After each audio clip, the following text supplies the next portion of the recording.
All right, CareLab listeners, what if you knew that your child had a terminal diagnosis and no one was working on a cure? Today's guest didn't just face that reality. She built a roadmap to hope. And Amber Olson turned her grief into action, founding a foundation that helped launch the first ever clinical trials for a fatal, ultra-rare disease. And today she's opening up with us about the burnout, the anticipatory grief, and impossible choices that caregivers face along the way. We are so excited to have Amber here today. I'm going to tell you a little bit more about her before we get started. Amber Olson is the mother to 3 daughters. In 2016, her youngest daughter, Willow, was diagnosed with multiple sulfatase deficiency, MSD, which is an ultra-rare fatal genetic condition. Since the diagnosis, Amber formed the United MSD Foundation, which is a 501c3, forming and leading an organization that has pushed and funded multiple preclinical treatment projects, clinical trial readiness support, and ultimately has paved the way for the first ever clinical trials to treat children with MSD. Amber spent 7 years as chief fundraising officer for the organization, and she cannot wait until every child with MSD has an opportunity to live a healthy life without limitations. Amber resides in the beautiful and giving community of Ocean Springs, Mississippi. She has an amazing husband, Robert Cook, and her 3 daughters, Kylie is 21, Jenna's 18, and Willow is an angel at 11. Amber, thank you so much for joining us here today on the CareLab podcast. Thank you so much for having me. Okay, so I think, the question that is probably on a lot of people's minds, and I'm really interested in hearing your answer to this, is obviously this is every parent's worst nightmare to get this kind of diagnosis. Brandy and I are both mothers. Both parents. Yep. And this is everyone's worst nightmare. And it would be really easy to just sink into grief and, become really insular in this process. You went completely the opposite and you decided, no, I'm going to take this and I'm going to turn this into something meaningful. And we're not going to take the sitting down. We're going to find a cure for this thing. And you are very, very close to doing that. How did you decide to do one versus the other here? Yeah, I don't think it was like a conscious decision. I think it was more of like, I could not. So when she was diagnosed, so MSD is basically a form of, I call it like Alzheimer's or dementia in a child. So when she turned 2, she started to regress, and they explained to me with the diagnosis that she's going to continue to regress, and then she will die, between, at the time it was 5, but now it's gone to the average age is 11 or 13, I think now. But it was going to be a painful process. Like it was going to be this regressive kind of long process. And I was like, you couldn't pick a worse thing to happen to a child. Like, I'm like, this is the way we should torture prisoners. It's just so awful.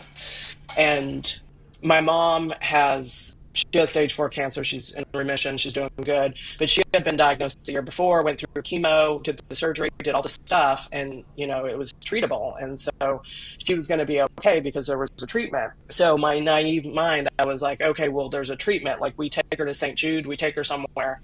And, I discovered that that's not true because, rare diseases do not usually have treatments. And then on the other hand, I had kind of walked into this community of amazing parents, and there was an amazing dad. Alan Finglas is in Ireland, and his son Dylan actually just passed away.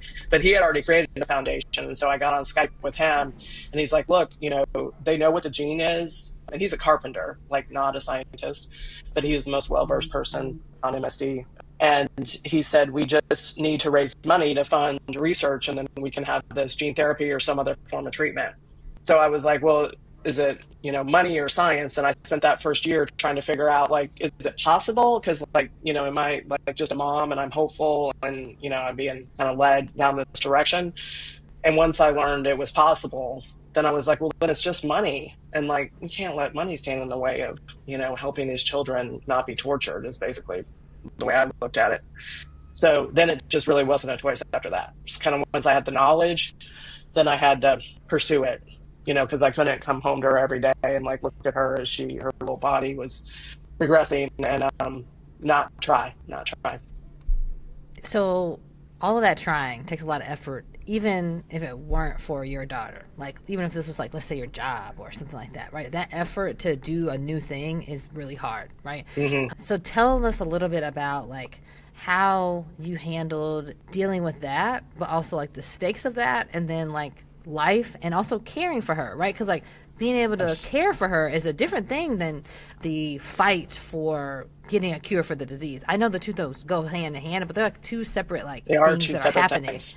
Yes. So tell us a little bit about how you tried to deal with that. Yeah, not great. I just kind of put all in on the foundation, and I coped with that. And I have two other children too, and a husband at the time. And I just was like all in. I was like, this is what we're doing. And they supported, my kids didn't really have a choice, but everybody's hopeful that this is going to help their sister, or help Willow. And so I think like everybody just kind of looked at it like we just, have to get this done. But I will say the caregiving part, and this is really what the documentary is about, Zebra and the Bear. The caregiving part is, you have a podcast on it. That's a full-time job. It's more than a full-time job. It's a 24-hour day job. And she got to the point where she was total care. And, it makes me angry that parents have to do that kind of caregiving and create foundations and do this. But there was no other choice. So it's basically drug development is not going to be done for these small rare diseases unless a parent steps up or the patient themselves. So it's just the way of the system. So it's very unfair. And I'm still angry. It's unfair. It's unfair. Yeah. It's too much to ask somebody to do.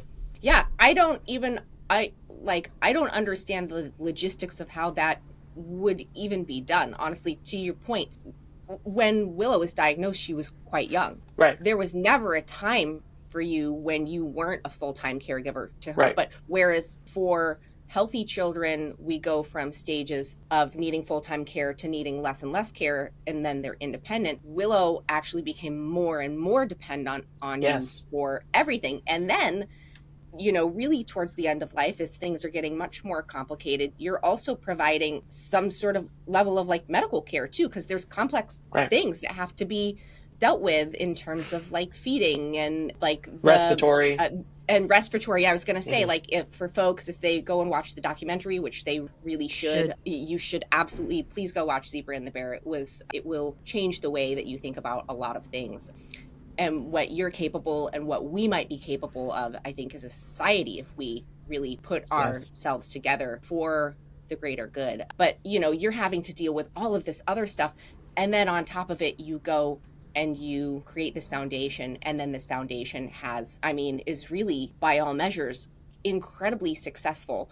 I want to talk a little bit more about your journey and your experience as a caregiver personally, but can we take an opportunity to sort of highlight where the research is at this point? Because I want people listening to know that to not be afraid to listen because they're afraid of being sad. Do you know what I'm saying? Mm-hmm. But also to be able to understand that you have also created hope that goes along with this story. Part of it. Yeah. Mm-hmm. Yeah. Mm-hmm. Yeah. So, we had to create there was mice that already had MSD. So that was, and we knew the gene. So there was a lot of hope to begin with. And so we just had to take it through and do the animal studies and then do the toxicology study and then, try to find the funding for the manufacturing and clinical trial. And it's really, it's about money. And so we just took it one step at a time and went through those steps. And, it's been a lot of years, but in 2023, the government, there's an NIH, National Institutes of Health, and they fund research, but they don't usually fund actual drug development. Usually a pharmaceutical company does that. And that's where all these rare diseases get lost in the shuffle. There's a lot of great research out there and there could be cures and treatments, but because we can't, there's no money to be made, we need the government to step in.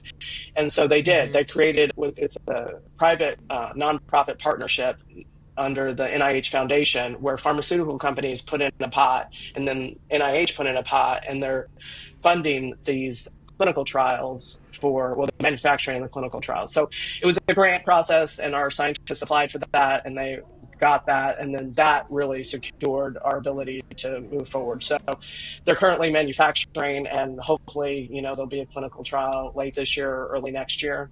All of that takes way more time than you ever think. It's like building a house. It just never goes smoothly. But, there will be a clinical trial for these kids.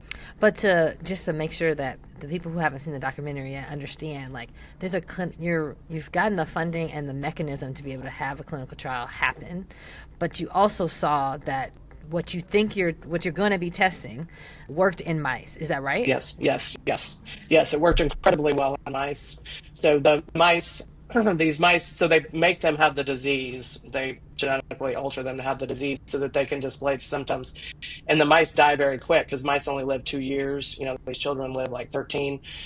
So they were dying while they were being injected with the gene therapy. And so they actually did not look good in the beginning, and they were sweating it. They were like, this might not work. And then they injected them. So they're injecting them while they're sick, and they lived a full mouse life. Like they, had past cognitive and motor skills and all the stuff. So we had, that positive green light right away, like within a year or so. And then the rest of the time was just trying to get the funding. Which is so incredible, like to have it be so clear cut that it was. Could have something that was that promising within a year. It really does highlight the fact that at the end, this is all, and obviously not for all diseases. We can't take every disease and apply the same thing to it. But for this particular type of condition where we can identify the gene that's involved and potentially, like, there are treatments available to fix that now. It really is just about money. One of the interesting things that I think that you make in the documentary is about the fact, as you say, like, TRICARE was essentially paying for all of Willow's treatment. And TRICARE is insurance that's funded by the government because it's veterans and veterans' families insurance. And so how much it cost to treat Willow versus how much it would have cost to develop a cure. Yes. And of course, Willow just being one child with this. Yes. If you look at that cost comparison, it's actually a no-brainer. If you look at that, like, cost, the cost benefit analysis is a child's life versus money anyway. Exactly. And so we should put a cost benefit analysis on that. But if you're just purely looking at money, it makes sense actually to put money into this type of research for these diseases that we know we can do something about. Yeah, I mean, she had, at the end, she had 16 hours, well, for like the last 3 years of her life, she had 16 hours of nurse care every day, and she had this amazing bed that probably cost 40 grand. Her chair was like probably 30. We were paying for all this stuff, all of her medicines and everything. And I'm sure it was going to spend more than it would have been to get just a treatment, for her. And we were going to treat the 6 to 8 kids with this clinical trial. So, it's definitely, and which is why, there is funding for medical research. It's just, there's kind of this, and the Bespoke program that, we're participating in is supposed to be like a template and, give it where they can publicly, usually a pharma company is going to be developing the treatment. They're not going to share that information.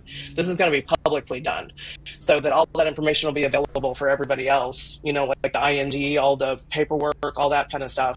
So hopefully it'll be cheaper to learn and it'll be cheaper to do in the future. So since it worked so well in mice, and theoretically it might work for humans, if a kid is dealing with MSD right now, is there anything that can be done in order to advance, like, to use this kind of treatment, or does it have to go through clinical trials first? I know sometimes in some situations there can be like off-label uses for medicines and different things that happen before it's like officially like marketed to everybody because it does this thing because the clinical trial is done. Is there any kinds of opportunities like that right now in this case? Not right now. So it's not. So it's never. So this medicine that was developed, is being developed has never been used before. So you can't use off label if it's not something that, like, we do have some of our treatments are like repurposing drugs. In those you could, like if it's a common drug and you got your doctor to give it to you. But this is like, and it's a gene therapy. So they need to be done in a clinical setting. They're going to be monitored. It's, they're injecting a virus into the body. So, there has to be immune stuff and all the stuff that goes into that. It's risky.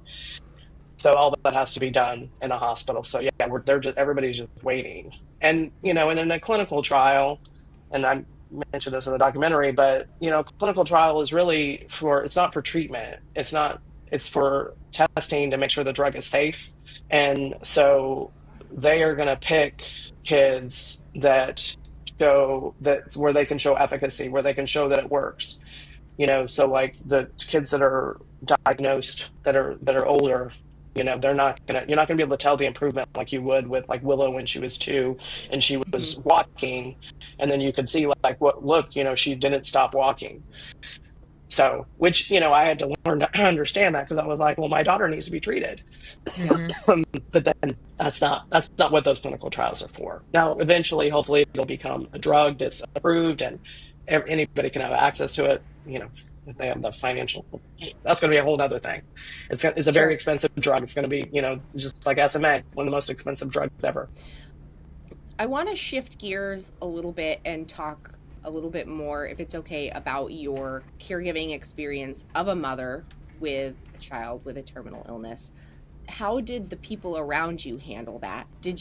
And what, if it wasn't the way you wanted it to be, what would you have wanted? And like, what would you tell folks who are listening now who might not know how to handle these situations to be supportive? Yeah. So people dropped out. We had friends, and actually, my mother-in-law, she moved to Florida. People kind of dropped out of our life, and I still have a hard time with that. Still struggle with that. But, and then other people stepped in. And I will say, I made a big public to-do about this because I was fundraising millions of dollars. And so we benefited from that public view. Like people, that care about people stepped into our lives and helped us. I don't know how that would have gone in another situation where somebody's not fundraising. I feel bad for these families that, they're isolated, there's not a lot going on, and they don't have that help. And, that's kind of one of my passions now is like reach out for people, trying to develop that team of people that are around you that are supportive of you. Because I just don't know how families do it without a village. It just takes a village. Do you have any it's a lot to put this on to somebody to have to initiate doing it. Yeah. But do you have any action steps that you would give to somebody if there's a family who's like, yeah, I don't have a village. How do I acquire a village? I don't necessarily need to fundraise millions of dollars, right. But I do want more help. It is financially expensive to do any level of caregiving, and you're often not making the money that you could or would have been making before you were caregiving, so your income is even less. So do you have any things that you would tell people to do in order to try to build that village? Yeah, so I'm a networker. That's, I own a business and I do sales. So I think, people can solve everything. I just think if you have a village of people, anything can be accomplished. And so I guess my first thing would be probably church. If you are religious, go to church. Those people automatically kind of surround you. And then just kind of grow it from there. Maybe set up some kind of caregiving group, or find a caregiving group where there's people that are in your situation, and then maybe you can, trade off or help or find out how they're doing it. Just don't say isolated, which I think is what we tend to do. It's overwhelming and you're like, I can't leave the house. How would I go do these things? But prioritizing, building that village and self-care too. This is just kind of a general, open-ended question, so feel free to take it wherever you want. What about your experience in caring for Willow, and as maybe even as a family caring for Willow, what's something that really stands out to you? Oh, there's so many things. So, because of where I'm at, where we went over the last year, she passed away in October of last year, but really the last 2 years, she was not doing great. In my opinion, she was suffering. I realized like, so when you're, when you're diagnosed with this and we go to the doctor and it's like, okay, let's talk, we're all about treatment and care and symptom management. Like that was our job. So every time we went to the doctor, and there's a variety of them, like people do, the pulmonologists, all the different people, it's like, what are we Hmm. doing? What thing are we adding in? Because we had just continually added stuff in, added drugs in, added nebulizers in, added, and at one point she got pretty sick when she was like 4 or 5 and was in the hospital for a week with pneumonia. And, we're like, what do we add in? So like we added in Pulmicort, and we added in, the different nebulizers. We do the shaky vest. We do we were doing all these things. That was our job. Like you come back from the doctor and that's what you do. And then the documentary came out and Willow was struggling, and like the light switch just flipped on in my head one time. And I'm like, what are we doing? Like, what are we doing right now? Like, she's suffering. She's not going to the hospital. We've done an amazing job. She has amazing care. We gave her, like, I went out and found this food. It's called Nourish. It's a natural food that you put through the tube. It's the best thing for you. She ate better than any of us. Like, did all the things, all the vitamins, all the things. And then I was like, we have put her in a place where she's not going to die from pneumonia, not anytime soon. Like, and so now what have I done? Like, I was just like, I didn't see the forest for the trees. And, I'm lucky to have the documentary because I like saw her over time decline. And I was like, holy crap. Like in the conversations I had when she was 3 and 4 about not wanting her to suffer. And then now I know for sure she's suffering. And so I just, I don't think people get that opportunity. You're knee deep in it. You're saving your child. You're doing what you're supposed to do, but like to step back. And I think this is where palliative care, I think they missed the boat on this a lot of the time because our palliative care appointment was the same time as our complex care appointment. And those two things don't go together. It was like, okay, what medicines are you giving? And then, okay, let's sign the DNR, which we signed the DNR a long time ago, but we didn't talk about like the state that she was in, that we had brought her in. Yeah. All the other stuff that happens before there is a DNR situation, and like where the decisions that you make to prolong it or not prolong it. Yes. And I'm not saying we shouldn't have done those things. I'm just saying I never evaluated it. I was just in like a mindset of like, okay, now we do this, now we do that. Now she can breathe, she can cough it up, she can do this, she can do that. But there's this other part of it. It's like, she's going to die. So then I started focusing on how do we let her die in a peaceful way.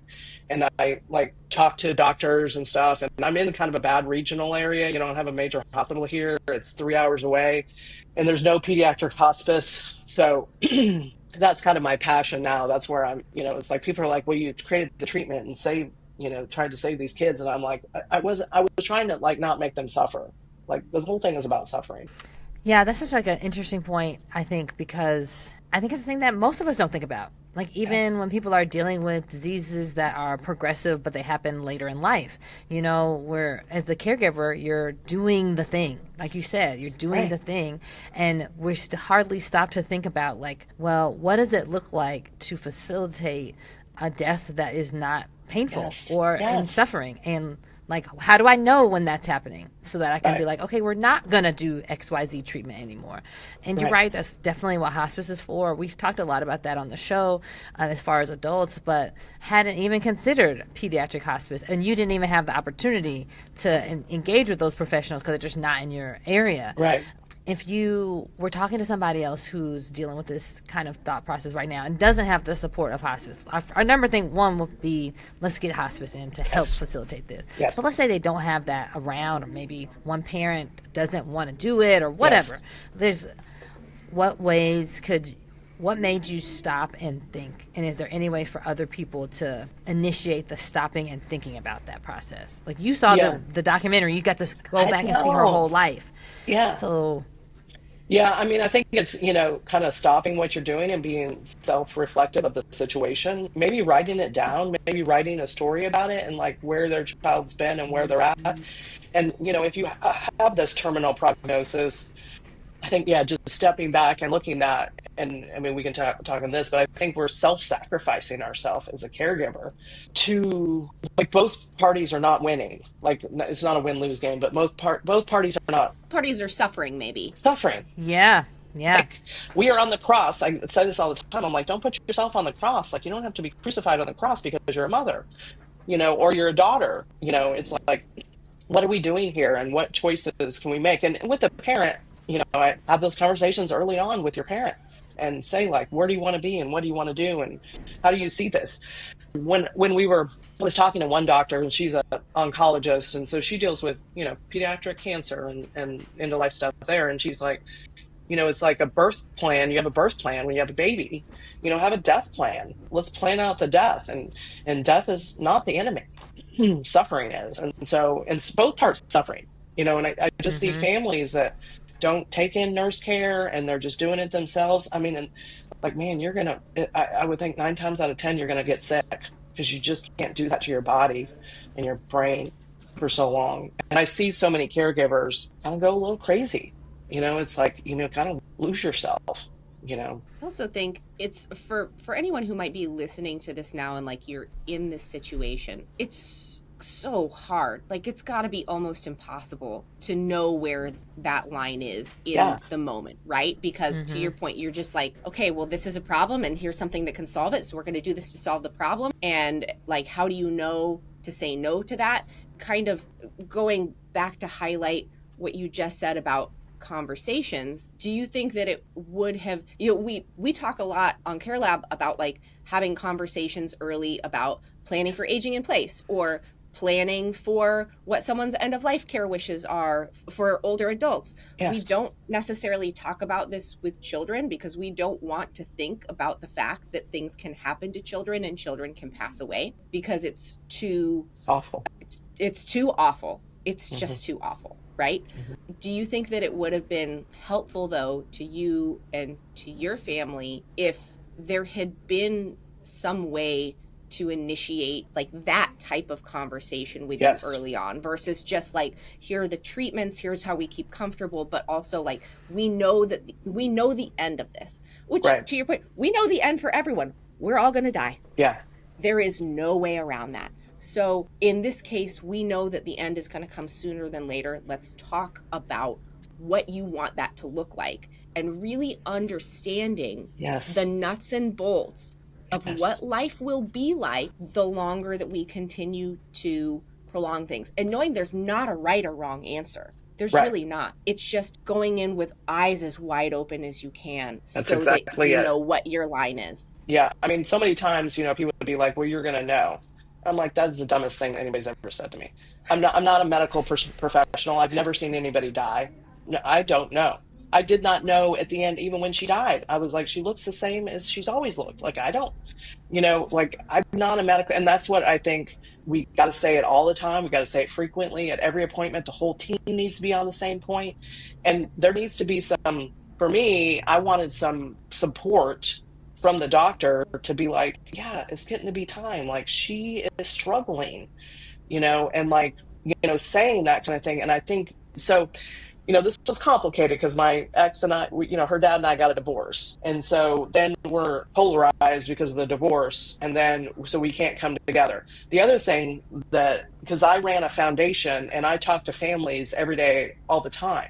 So I knew how every kid died. I knew how I had gone through that conversation with every parent, and he did not do that. So like, and I'm going to all the appointments. So, and this happened, I've heard of this, like with, like there was a guy that his mother died of cancer, right? And she decided not to do the 5th round of treatment.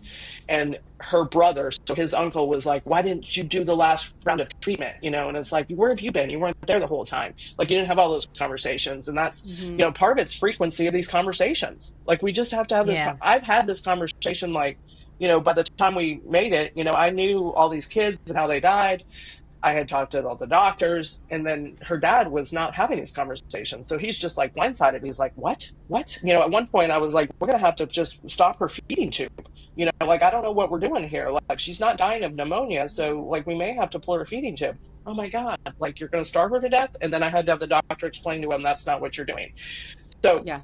All of those things, the frequency of the conversation is so critical. And so doctors need to have that conversation every single time that you're in an appointment, I think. You carry so much emotional weight. Do you know what I'm saying? Like, you not just the weight of yourself as a mother and your family. But like, it just strikes me as I'm listening to you, like, you know, all these other families and their children and how their Hmm. children died.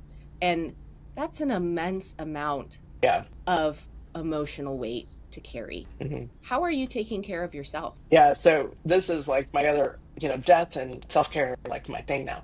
Um, so because I went through the burnout. So we got, her dad came to me in May of 23, I think it was 22, and was like, I don't want to be married anymore. And like my world just fell apart. And that was probably a gift because I was full steam ahead and I was starting to lose grounding. Like I did some self-care and I have a therapist. I've had a therapist this whole time. I talk to her every week.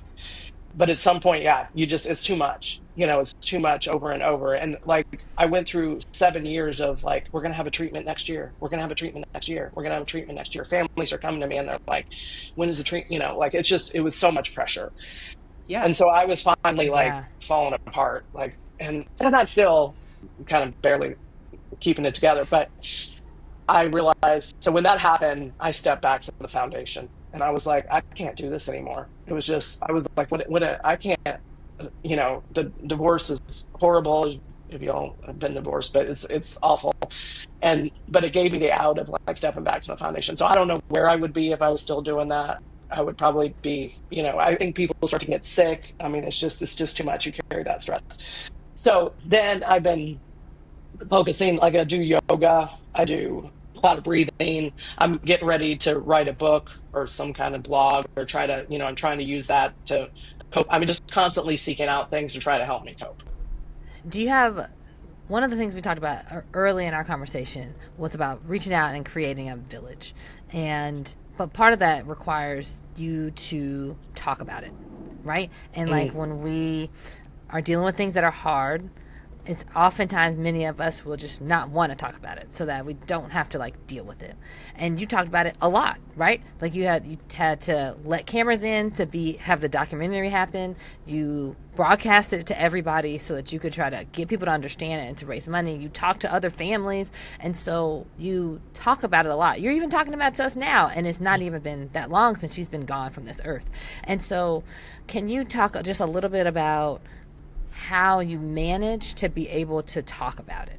Like, just like, do you use any strategies or tools that help you be like, I can talk about these things, I won't say these things because those tip me over the edge? Or how do you think about like letting out the things? Because that is helpful too, to be able to it let things is. out, but also not like let everything out. Or how do you handle that, I guess? Yeah. So, I mean, it was fundraising, so it was therapeutic and we were fundraising at the same time. So I was sharing it on social media and I'd be like, today we went to the doctor and they, had us sign the DNR, like, I would just share all that because I'm like, people have no idea what these families are going through. And so I felt like if I just kept telling people, they would help, and they did.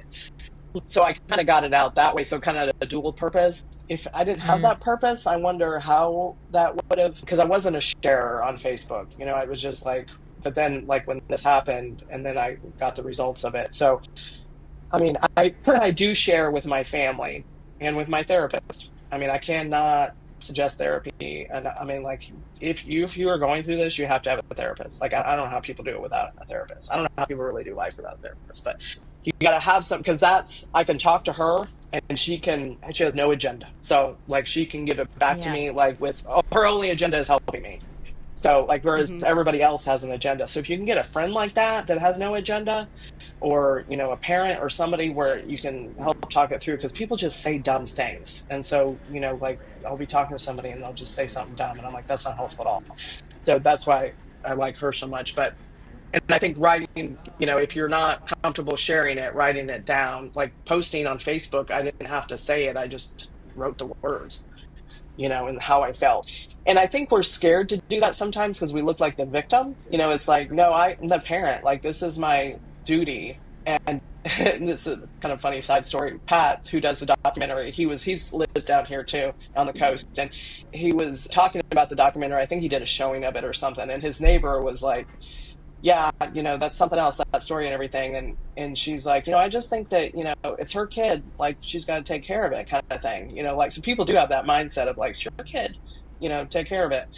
And so we worry about that, but there's so many amazing people out there that I think, you can share and people will come and support, and just those positive comments I think sometimes help. So, sharing with people and just letting it out, just talking. I understand. Certainly, there's like that perspective, like this is your problem. It's your kid. My kids are healthy.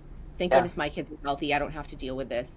You know, I guess how I think of that is when we're in that position, we can go around thinking that that's like a guarantee, that because it's like that now, that it always will be, and that's just not the case. Right. It's not. That's just not the case. We don't know what's around the corner. Yeah, your grandkids. I mean, We don't have control over these things, and so I mean, yeah, we can go through life and say, it's not me, it's not my kid, that's someone else's problem. But I really genuinely think that even if it's not me or my problem, I'm a better person. My life is more full yes. if I can engage in a way that makes my community and my world better. Mm-hmm. Yeah. Right? Because, Mm-hmm. like, even from purely selfish reasons, I feel good. And the fact is that someday we're all going to need some kind of help. Right. None of us exist in a vacuum, Mm-hmm. So thinking about how we can make even small decisions. We don't all have to go start foundations, right? But like the small decisions that we can make that are kind and that are generous and that are thoughtful. I think it goes a long way towards making it a world that we all want to live in, Right. regardless of what's going on with us. I wanted to ask you a little bit about, as you said, Willow passed away in October last year. How has your experience been since then, and how has your life changed? And I know like that's very fresh. Yeah, it's evolving. I'm still trying to figure it out. I mean, the biggest change, and I knew this was coming, but I didn't know how I'd deal with it, is my day-to-day life. When you care for somebody 100%, and Tom and I, so he had her 1 week and I had her 1 week. So we did have, we shared that. So I did have a week off, but my whole mind for years was like, what's next? What's her poop like? What's like, how much is she coughing up today? Like, did she keep her food down? Did she throw it up? Like, that's like, even if when I was at work, the nurse would text me and I'd be like, how's she doing? So that at first I was just kind of like wandering around. And I still, I talked to a friend of mine the other day and she's like, so what are you doing now? And I'm like, well, I have my company. And she's like, well, you step back from the foundation. I was like, yeah. And so she's like, so you just are doing your work? And I was like, yeah, Like a I'm normal doing, person? yeah, Like I'm doing a normal regular stuff. person? Yeah. Yeah, I'm doing the documentary stuff too, but yeah, I'm like, yeah, no, I have ideas for the next thing that I want to do, but yeah, I'm just kind of wandering around is what I feel like right now. Yeah. Trying to get out of bed every day. Like, that's what I'm like. I got to put all my stuff in place so that I can get out of bed every day Yeah. and really taking care of myself, not as, I mean, never 100%, but like every day I'm like strategically, like, what can I do today? Okay, I'm going to go to yoga class. I'm going to walk. I'm going to, talk to my therapist. I'm going to talk to a friend. I'm going to, things that keep me going. Cause it's like so natural to like give up. Like, who wants to be, and in the documentary, I say this. I mean, one of the moms is just like, I don't want to live anymore. I just want to be in heaven with my child. And, and I totally get that. I totally get that. But, this momentum, just keep the momentum moving forward. And I'm on an antidepressant too. I mean, I'll say that too, like drugs, Mm-hmm. like, whatever it takes to, because it's brutal and your life's forever changed. I mean, I cannot see things the way that I saw them before. I mean, it definitely changed with the diagnosis, but then with the death, things just seem almost more relaxed because things don't upset me as much. Just like, nothing is as bad as what happened. So like, whatever you're Yeah. fighting about or whatever's happening, like, it's not that big of a deal. I mean, a child died. The world should have ended. That in the beginning, you're like that. It's like, why does the world keep going? Like, the world should have ended. And I didn't have a lot of patience with people. I still don't, but yeah, I think that caregiving though is like and this is, I worry about, I'm sure you guys talk about this for caregivers. Your life was caring for that person. Like, your job was to care for that person. When you lose them, what do? You lost your identity. You lost your daily work. Like, start drinking and doing drugs. Like, it's like, Yeah, I mean that's what, like, in occupational therapy, and Brandy and I are both OTs, like, you lost your role, you lost your occupation, you lost the thing yeah, that was giving you meaning on a daily basis. I think that's something that stands out to me about you in the way you've handled everything. And again, I really encourage people, like, go watch The Zebra and the Bear. Do not be afraid to watch it because you think it will be too sad. Please do not be afraid. You can handle this, but you are so intentional about the way that you approach everything. And even now, like, talking about being intentional, saying, okay, what am I going to do today? How am I going to find that purpose today? How am I going to find that meaning today, to like keep just putting one foot in front of the other? It's really remarkable, actually. Thank you. So all I know to do, just keep getting up. Yeah, it's like the simplest and the hardest thing at the same time, right? It Just is. keep getting up. Yeah. Just keep getting up. Yeah. Just Amber, we focus forward, instead of focusing backwards. Like, where can we go with this? Yeah. we really appreciate you coming on the podcast and sharing your story. I really appreciate you for making the documentary and sharing it in such a sharing your story in a visual way so that people could walk through your life with you. What's the best way for people to be able to connect with you or watch the documentary or follow up with the foundation? Yes. So zebraandthebear.com is the documentary website. You can go on there. And right now we're doing like showings in groups. So to try to get the biggest impact for the film. So like, universities are watching it, companies are watching it, so that scientific companies, so that their employees can feel good about what they're doing. So, we'd love to do more showings. I'd love for like pre-med students and medical students to see it. And so you can sign up there. You can also sign up to follow what's happening at Zebra and the Bear. And then the United MSD Foundation is the foundation I've created. You can follow it on Facebook at Cure MSD, Instagram, all the other things. And if people can do fundraisers or they can donate, just share, what's happening at the foundation. A lot of amazing, great things. So I would love the support. Well, thank you again for being here with us today on CareLab. Listener, if you have made it all the way to the end of the show, please take a second first. Check out the show notes. That's where all of the information about the documentary and the foundation are linked, so you can go take some action there. And then the next thing that I want you to do is to please make sure you hit the follow button, the like, subscribe button, so that we can help to grow this kind of information and resources that we're trying to put out there on the CareLab podcast. Thank you so much for listening. We'll see you right back here next time on CareLab. Bye, everybody. Bye.